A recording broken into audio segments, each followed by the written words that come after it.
Hello, everyone. Welcome to our channel, Teacher to Designer, where we provide valuable insights for teachers and educators looking to transition into instructional design.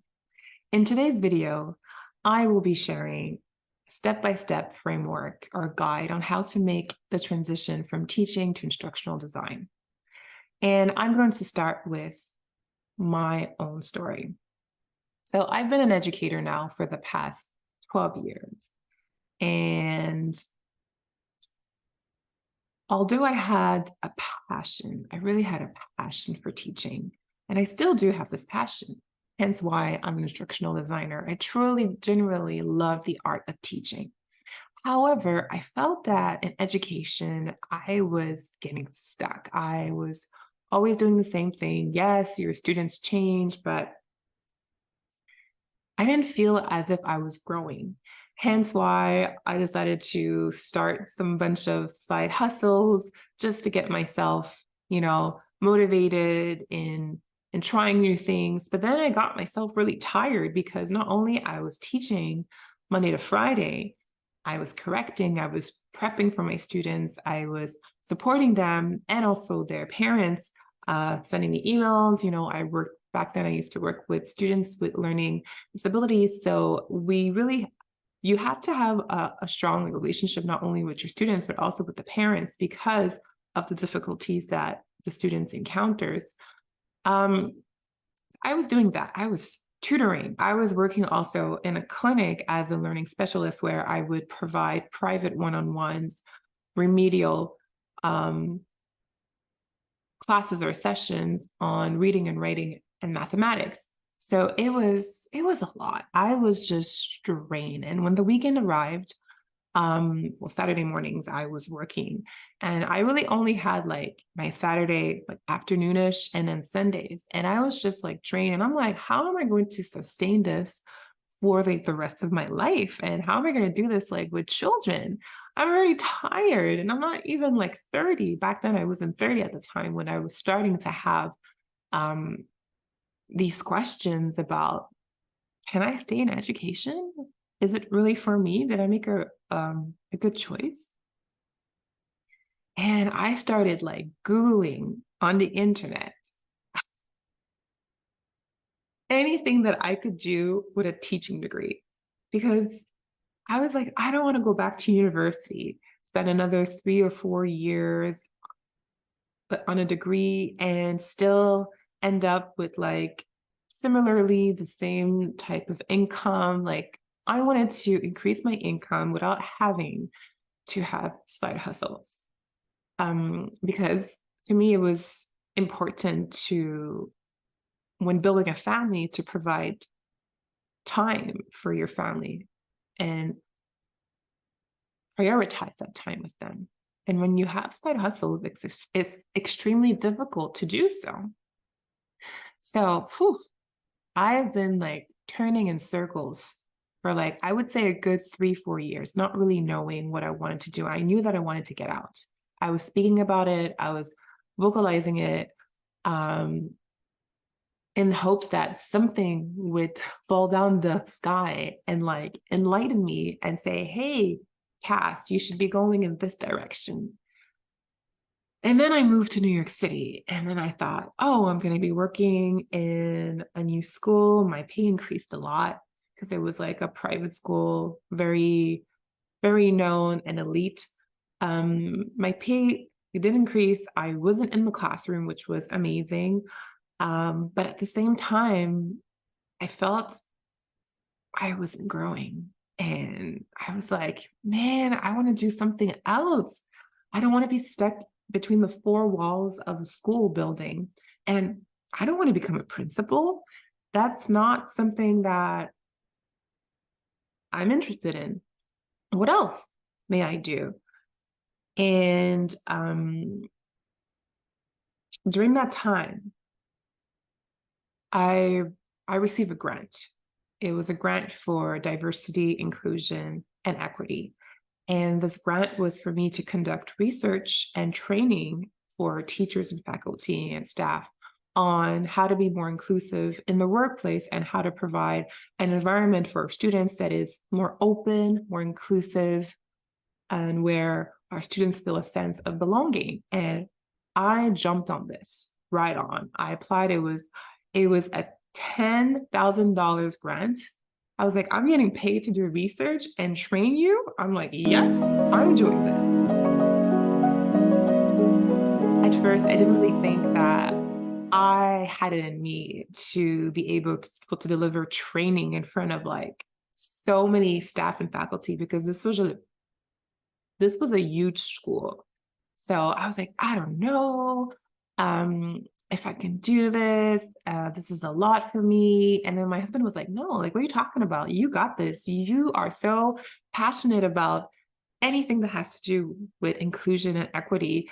And you're already a teacher, so you're excellent at it. Why don't you just jump and do it? So he helped me write this 2-pager proposal, and I received the grant.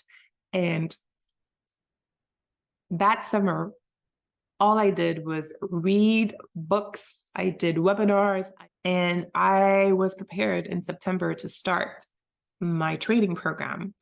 And this training program was for a diverse audience, because I had teachers, I had also managers and directors, and I had also the admin and HR. So this was a very diverse group of learners.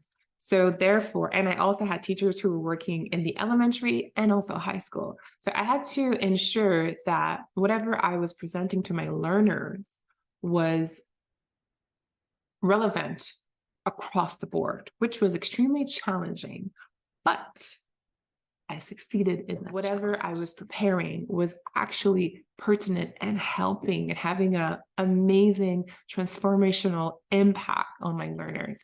And my love for teaching just like came back right away. I knew that I was made to teach. But at the same time, I was like, I don't have the same drive when I'm teaching phonics, reading, or mathematics to my students. So my manager was like, Cassandre, you're so good at this. Like, I don't know how you do this, how you deliver this. And I thought to myself, this is what I want to do. I want to train adults. And I actually want to do it virtually. I want to do it remotely. I don't want to have to be there physically. And I'm like, there has to be some kind of profession, job role that does that. And that's when I started searching online, on Google, you name it. And I came across instructional design. I was like, what is instructional design? What's that? That sounds familiar to me. And then I went on LinkedIn, started looking at job description, and I looked at all of the requirements.